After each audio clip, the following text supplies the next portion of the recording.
Well, on Thursday, I asked you about the plays that you didn't hit, and they'll just stick with you. So a lot of people speculated Mr. Lucas with Troy, and it was in the middle. Can you kind of clarify at least what you were seeing at first, or where it was supposed to be going? Yeah, so we had a good 3-level flood, and they did a good job of rolling 2, and boundary safety didn't get all the way to the half. So Troy was wide open, but he wasn't really necessarily in the read. So I was going Luke down. And the hook defenders were kind of in an awkward spot, and so I just tried to put it up there for him and missed him, overthrew him.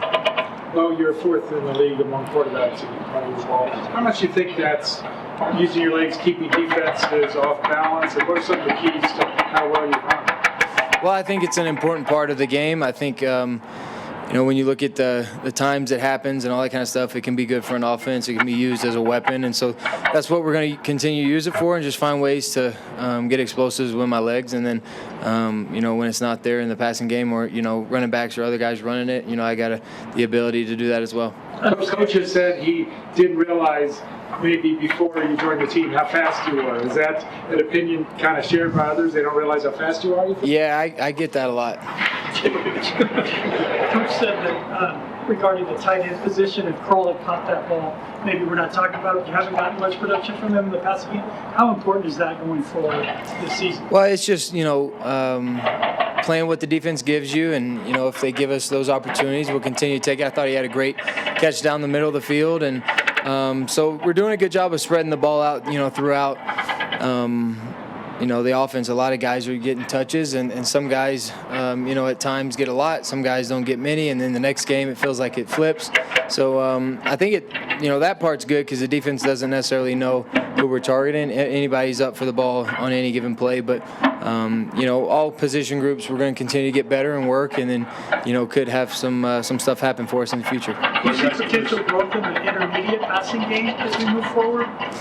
Yeah, I see growth in a lot of it.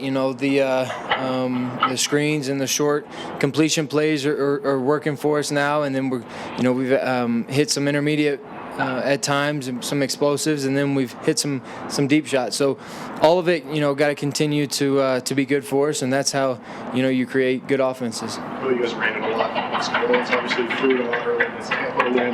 So what does it say, and how encouraging is it? Getting able to win in different ways so far? It's been really good. I think that's kind of the thing about our offense is you never really know, when we go out there what we're going to do, and it's hard to defend. Some games we'll throw the ball and do it well, and in other games like Thursday we'll run it and run for over 200, and that's how you win ball games really. And you only have to throw when you run for 250 yards, and I thought that was good to see from our O-line and our backs. Physical runs, getting downhill, and I thought that was really good for us to open up our offense. Well, you mentioned the offensive line. There's been a lot of shuffling pieces throughout the year, kind of early. What's just been your impression of how that group has kind of gotten through some of that? Well, they're just a smart group.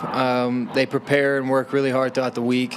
They're well coached, and so I think that when you look at overall whoever's in, they go out there and play really hard. They play to the best of their ability, give great effort, communicate well, and then they put me in a good spot. And we've been able to run the ball with different lineups. We've been able to protect, so it's good to see. Troy Franklin was the leading receiver this past week. Where have you seen him take a big step up just in the past couple of months? Well, his I think offensive retention, just his ability to learn the offense and grow and play a lot of the majority of the game, and being in a lot of different scheme, and be able to block and run routes and deep threat, short threat, whatever it is, he's been able to expand, and that's something that he obviously has done in the past in college, but it's good to see him do that early in the NFL too. What do you think from Carolina's defense? They're a good bunch. They keep everything in front of you. They don't give up a whole lot of explosive plays. They tackle well. They do a good job of rushing the passer. Obviously they got some key contributors over there that are really good players in the league, and so got to be wary of those guys, and then make sure that we continue to do what we do and run the ball efficiently, do well on third downs, do better on third downs, because we haven't been very good in that area all year. But I think it just starts with early down production and then moving from there. When you get told you're a dual threat quarterback, because it's what you were. I think you were the number one in the country when you went to Auburn. Do you still take that as a compliment? Yeah, I think so. I think it's I think it's a compliment if they give you credit throwing the ball too. I don't think anybody wants to just be a running quarterback in the league, but the dual threat is a good tag, and it's important. I think it's tough, but all that is just kind of tags. Certain guys that are known to be pocket passers, they will shock you running the ball. So I think it's really whatever the offense is asking of you, and whatever however you react to a game. Some guys extend to throw, they do it really well. Some guys extend to run, they do it well. It's just finding that happy medium and being consistent with it.